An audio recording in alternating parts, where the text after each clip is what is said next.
June 1692. Port Royal is waking up. Shops are unlocking. Sailors are nursing last night's rum. Just another morning in the richest, most lawless city in the New World.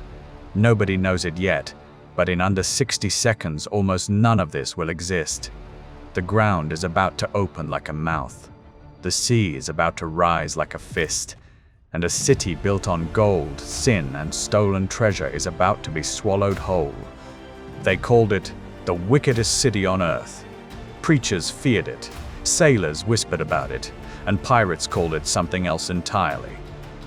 They called it home. This is the story of Port Royal, and by the end, you'll know exactly how it was built, who ruled it, and how it vanished. A city built for war. To understand Port Royal, you have to understand Jamaica in the 1600s, and you have to understand that nobody in Europe particularly cared about this island until they realized exactly where it sat on the map. Jamaica was a Spanish colony for over a century, mostly ignored, mostly quiet, a backwater compared to the silver mines of Peru or the gold fleets sailing out of Mexico. But location is everything, and Jamaica sat almost perfectly in the middle of the Caribbean trade routes. Whoever held this island could watch ships pass from Cuba to Panama, from Hispaniola to the Spanish Main. It was a choke point hiding in plain sight. In 1655, England decided it wanted that choke point for itself. An English fleet, sent out under Oliver Cromwell with orders to seize a different Spanish island entirely, failed in that original mission and turned its attention to Jamaica instead, almost as a backup plan. The Spanish forces on the island were thin, the English took it with surprising ease, and almost overnight, Jamaica belonged to the English crown. But owning an island and holding it are two very different problems. Spain was still the dominant power in the region, with a navy that could, in theory, sail back and take Jamaica again. England needed a way to defend this new prize without pouring endless soldiers and money into it. And that is where the strangest decision in the whole story comes in. England's solution to defending Jamaica was not to send more soldiers, it was to invite criminals. At the tip of a long, curving sandbar guarding the entrance to Jamaica's best harbor, English colonists began building a fort. The location was perfect. Any ship trying to enter the harbor had to sail directly past it, well within cannon range. The English named the settlement Port Royal, and they quickly realized that a fort with no one willing to fight from it was useless. So the governors of Jamaica made an offer to some of the most wanted men in the Caribbean. Privateers, which is the polite word, and pirates, which is the honest one, were invited to use Port Royal as their base. In exchange for loose, informal permission to raid Spanish ships and Spanish settlements, these sea raiders would bring their loot back to Port Royal, spend it in Port Royal, and most importantly, defend Port Royal with their fast ships and their cannons whenever Spain came looking for revenge. It was, in essence, a deal with men society had already given up on, and it worked far better and far more dangerously than anyone in London could have predicted. Quick question before we keep going. If you were a governor in the 1650s with almost no soldiers and a Spanish navy that could show up any day, would you have made the same deal? Drop your answer in the comments. I want to see what you would have done. Now, let's get into what this deal was actually built for. The richest, wickedest city on earth. Word travels fast among men who live by the sword and the sail, and the word that traveled fastest in the late 1600s was simple. Port Royal pays, and Port Royal doesn't ask too many questions. Within a few short years, the city exploded. Pirates and privateers from across the Caribbean began sailing in with holds full of stolen Spanish silver, gold, jewels, and goods. They didn't save it. They didn't invest in it. They spent it, fast and loud, on whatever Port Royal had to offer, and Port Royal made absolutely sure it had something to offer. Historians have tried to count exactly how many drinking establishments existed in this small port town, and the numbers that come back are almost impossible to believe for a settlement of its size. Some estimates put one drinking house for every 10 or so adult residents in the city, an almost unbelievable concentration of taverns, rum shops, and gambling dens packed onto a narrow strip of sand. Rum flowed like water because, in a strange twist, it practically was. Jamaica's sugar plantations produce rum cheaply and in massive quantities, and a thirsty population of sailors with stolen treasure burning a hole in their pockets made for the perfect customer base. Gold and silver moved through this city faster than almost anywhere else on the planet. Some accounts from the era suggest Port Royal handled a staggering portion of all the precious metals circulating through the English-speaking world at the time. Merchants grew rich simply by being the ones who sold goods to pirates flush with stolen Spanish coins. Brothels did roaring business. Gambling tables never seemed to close. The streets, by every written account that survives, were loud at every hour of the day and night, a constant hum of shouting, laughing, fighting, and celebrating that visitors from more proper English towns found shocking, even frightening. Religious leaders back in England were horrified. Letters and sermons from the period described Port Royal in language dripping with disgust, painting it as a den of every sin imaginable, a place where decent Christian behavior had simply stopped applying. One of the most repeated nicknames to come out of this reputation was simple and direct. They are often described as the wickedest city on earth, or in some retellings, the wickedest city in Christendom. But here's the thing people often miss about that nickname. It wasn't an exaggeration meant to scare children. The people writing it down genuinely believed it, because by the standards of their time, what was happening in Port Royal genuinely was extreme.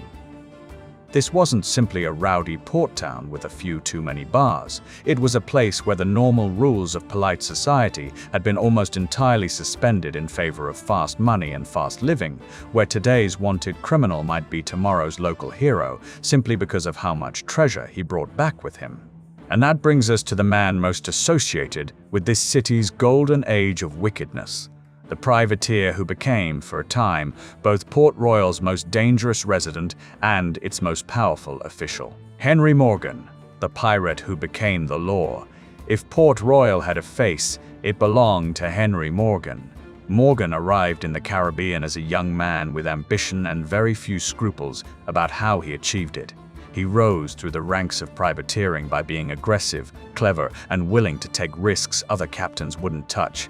He led raids against Spanish settlements that were considered nearly impossible to capture, including a daring assault on the heavily fortified city of Panama, a campaign that cemented his reputation as one of the most successful and feared raiders in the entire Caribbean. Morgan's men didn't just rob ships. They captured entire cities, held them, stripped them of valuables, and sailed away long before any organized Spanish counterattack could arrive. The wealth this generated for Morgan personally and for the crews who sailed under him was enormous, and almost all of it eventually flowed back through the taverns and trading houses of Port Royal. Here's where the story takes its strangest turn. Spain, understandably furious about these raids, pressured England to rein in its privateers. At various points, England and Spain were technically at peace, which made Morgan's attacks an embarrassing diplomatic problem for the English crown. Morgan was even summoned back to England at one point to answer for his actions, a moment that could easily have ended his career, or worse. Instead, something almost unbelievable happened. Rather than being punished, Morgan was knighted. He returned to Jamaica not as a wanted man, but as Sir Henry Morgan, and was eventually appointed Lieutenant Governor of the very island whose pirates he once led. The man who had spent years as one of the most wanted raiders in the Caribbean was now, officially, part of the legal authority meant to keep men exactly like his former self in check. It's a twist that sounds almost too strange for fiction, but it captures the entire spirit of Port Royal perfectly. This was a city where the line between criminal and authority figure wasn't just blurry. Sometimes it didn't exist at all. The same skills that made Morgan a successful raider, his fearlessness, his cunning, his ability to inspire loyalty in dangerous men, were exactly the qualities the English government needed to keep Jamaica defended and profitable. So instead of hanging him, they handed him a title.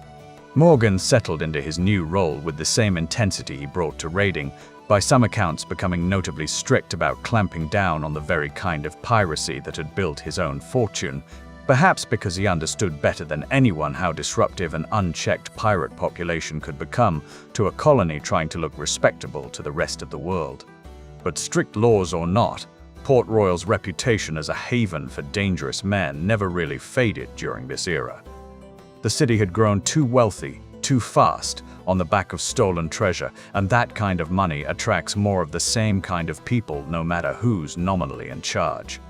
Think about what this actually meant for the ordinary people walking those streets. One day, a man might be pointed out as a notorious raider, someone whose name alone could empty a tavern in fear. A few years later, that same man might be sitting in a position of civil authority, settling property disputes or approving permits for new construction. The people of Port Royal had to live with this constant blurring of categories, never entirely sure whether the most dangerous man in the room was an enemy of the state or, quite literally, the state itself.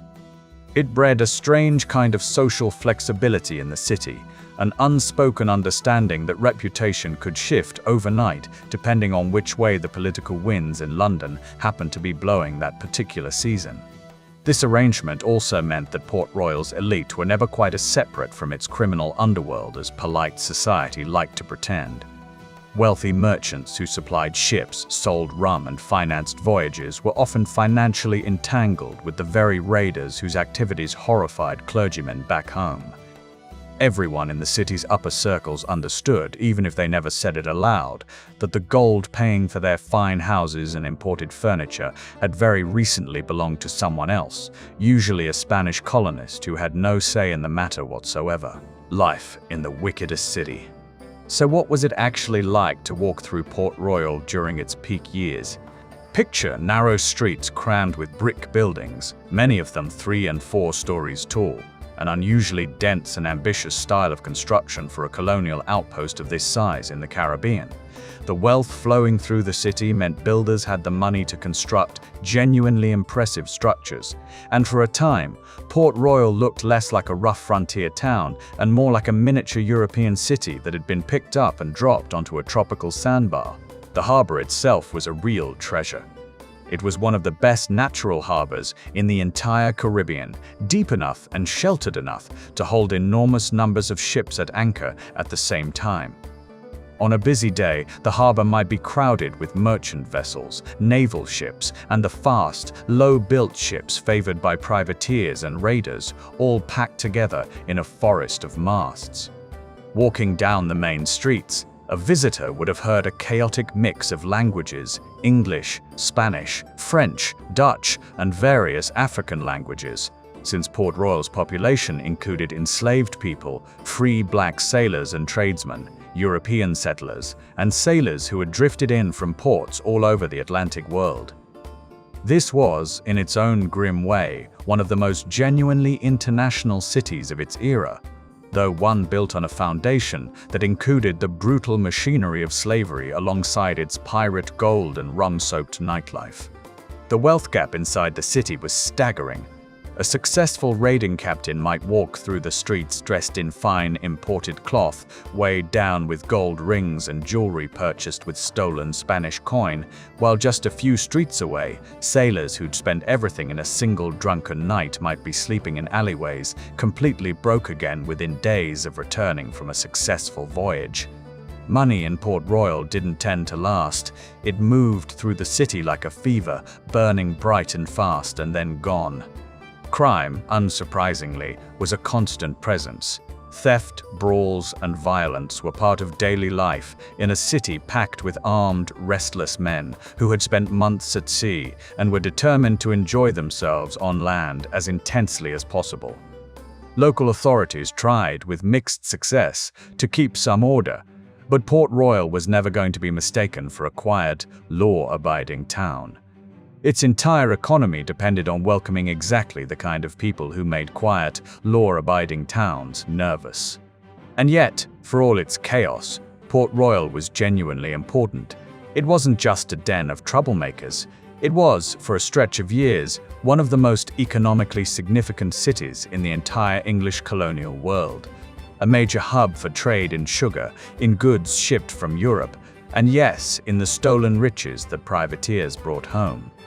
Merchants who weren't remotely interested in piracy themselves built fortunes simply by supplying and trading with a city full of men who were. There was also a strange rhythm to how the city's fortunes moved. A successful raid might bring a handful of ships back into the harbor loaded with stolen Spanish silver, and within days the entire local economy would surge. Tailors would suddenly have more business than they could handle.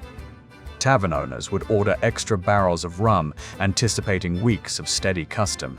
Goldsmiths and jewelers, of which the city reportedly had a surprising number for its size, would find themselves busy reshaping stolen coin and jewelry into items easier to sell or wear. Then, just as quickly, the money would run dry, swallowed by drink, gambling, and short-lived extravagance, and the city would settle back into a tense, restless calm until the next ship sailed in with another haul. This boom and bust cycle gave Port Royal an atmosphere unlike almost anywhere else in the colonial world. Visitors sometimes described a kind of nervous electric energy running through the streets, the sense that enormous wealth could appear or vanish within the space of a single evening. It made for a city that never quite felt settled, never quite felt permanent, even before anyone had reason to suspect just how literally true that feeling would turn out to be. This was the contradiction at the heart of Port Royal. It was wicked, and it was wealthy, and increasingly, those two things were becoming impossible to separate from each other. The city's prosperity was inseparable from its reputation for sin, and both were about to be tested by something no fort, no cannon, and no pirate crew could possibly defend against. The day the earth opened. By 1692, Port Royal had existed for roughly 4 decades. It had survived hurricanes, fires, disease outbreaks, and the constant political tension of being a pirate haven inside an official English colony. It had survived all of that and grown wealthier because of it. What it could not survive was the ground itself turning against it. On the morning of June 7, 1692, Port Royal looked, by most accounts, like any other day. The streets were busy. Ships sat at anchor in the harbor, merchants opened their shops, and sailors nursed their hangovers in the shade. Just before noon, the earth began to shake. Survivors who lived to describe what happened next gave accounts that still feel almost impossible to fully grasp. The ground in some areas didn't simply shake, it liquefied. Port Royal was built largely on sand, much of it essentially an artificial spit, reinforced and built up by decades of construction. When the earthquake hit, that sandy foundation behaved less like solid ground and more like a liquid, a phenomenon now understood scientifically as soil liquefaction. Entire streets and buildings sank directly into the earth. Survivors described watching people standing on solid-looking ground one moment and the ground simply swallowing them the next, the sand suddenly losing all its solidity and pulling whatever stood on it straight down. Brick buildings, the same impressive structures that had made Port Royal look like a proper city, toppled and collapsed as the ground beneath their foundations gave way entirely. The sea reacted just as violently. Witnesses described the water in the harbor pulling back dramatically before surging forward again in a powerful wave, a wave that lifted ships clean off the water and sent them crashing into what remained of the streets. Some accounts describe ships ending up tangled among the ruins of buildings, stranded on land that moments earlier had been a busy harbor district. Within just a few terrifying minutes, an enormous portion of the city, by some historical estimates as much as half of Port Royal's buildings, had either sunk into the harbor or collapsed entirely. The wickedest city on earth, the place pirates had called home for decades, had been struck by a disaster so sudden and so total that survivors genuinely struggled to describe it afterward in ways that made sense to people who hadn't been there. The death toll was severe. Estimates from contemporary accounts and later historical analysis suggest several thousand people died, some in the initial earthquake and collapse, others in the days and weeks that followed from injuries, disease, and the general chaos of a city that had lost much of its infrastructure overnight. Survivors described the immediate aftermath as a scene of horror, the wounded crying out among the wreckage, many people trapped beneath collapsed buildings, and a sense that the city's earlier reputation for wickedness had finally caught up with it in the cruelest way imaginable. Many religious leaders of the time, both in Jamaica and back in England, didn't hesitate to draw the obvious conclusion. To them, this wasn't simply a natural disaster. It was judgment. It was God, finally and dramatically, settling the bill for decades of rum, gambling, and stolen treasure.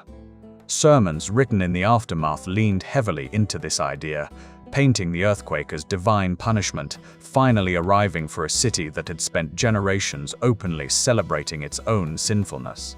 Whether you believe in divine judgment or not, the timing and scale of the disaster gave that interpretation enormous emotional power at the time. A city famous across the Atlantic world for its excess had been, almost literally, swallowed by the earth. What was left behind? In the days and weeks after the earthquake, survivors faced a city that barely resembled what had existed just hours earlier. Buildings that hadn't sunk into the harbor often stood damaged and unstable. Fresh water sources had been disrupted. Disease, always a serious threat in a crowded tropical port, became an even greater danger as the population struggled with overcrowded, unsanitary conditions among the ruins.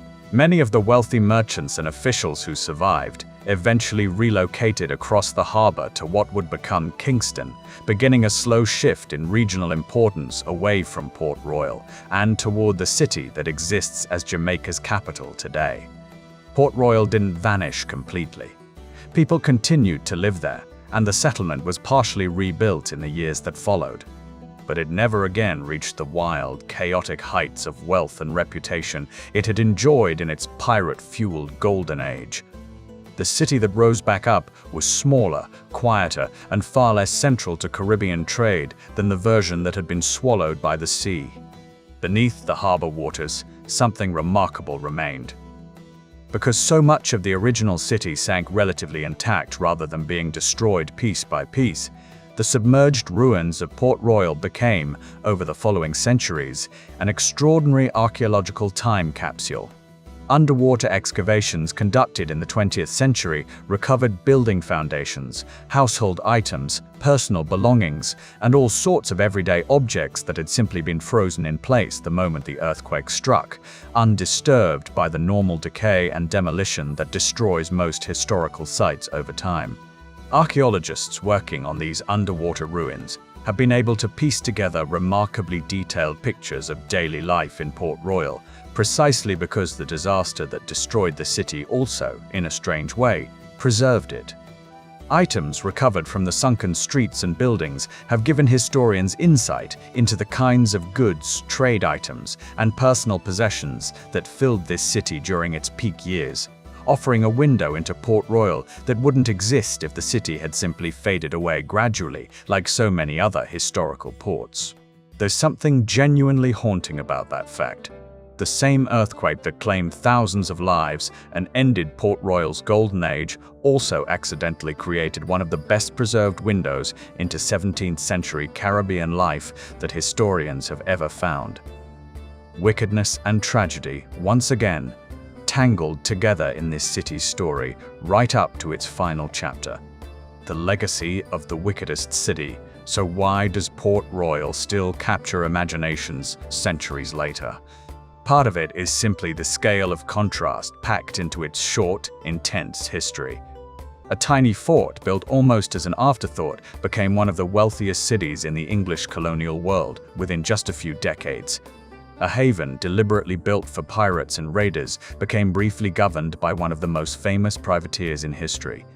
And a city infamous for sin and excess was destroyed in a matter of minutes by a disaster so severe that people genuinely believed it could only be explained as punishment from above. Port Royal also occupies a strange, important place in how popular culture imagines pirates in general. The loose, chaotic, rum-soaked image many people associate with the so-called golden age of piracy didn't come from nowhere. It came largely from real accounts of places exactly like Port Royal, cities where stolen wealth, rough justice, and constant danger blended together into a genuinely unique kind of society, one that doesn't have many close historical comparisons anywhere else in the world. The deal that built Port Royal in the first place, inviting dangerous men to defend a colony in exchange for looking the other way while they spent their stolen fortunes, says something fascinating about how empires actually operated during this era, often far messier and more pragmatic than the tidy version of history sometimes suggests. England didn't defeat piracy in the Caribbean through purely heroic naval battles. For a meaningful stretch of time, it simply made piracy convenient, profitable, and useful, right up until it wasn't anymore. And the earthquake itself remains a powerful reminder of just how fragile even the wealthiest, most chaotic, most seemingly unstoppable human settlements really are against the raw power of the natural world. Port Royal had survived hurricanes. It had survived disease. It had survived the constant political danger of being a haven for wanted men inside an official colony. What it couldn't survive was the ground itself deciding, in the space of a few terrifying minutes, that it would no longer hold the city up. Today, much of historic Port Royal rests beneath the waters of Kingston Harbour, a sunken reminder of just how quickly fortune, sin, and prosperity can be swallowed whole. The wickedest city on earth didn't fade away slowly over generations like so many other historical ports. It went out exactly the way it lived, suddenly, dramatically, and in a way that people are still talking about more than 3 centuries later. Pirates called it home because, for a brief, intense stretch of history, it was the one place on earth that welcomed them exactly as they were, treasure, danger, and all. And in the end, the sea that made Port Royal rich was the same sea that came to take it all back. If you found this story as wild as we did, let us know in the comments which part shocked you the most: the deal that built the city, Henry Morgan's strange rise to power, or the earthquake that ended it all in minutes. And if you want more deep dives into the strangest, most dangerous cities history has ever produced, make sure you're subscribed.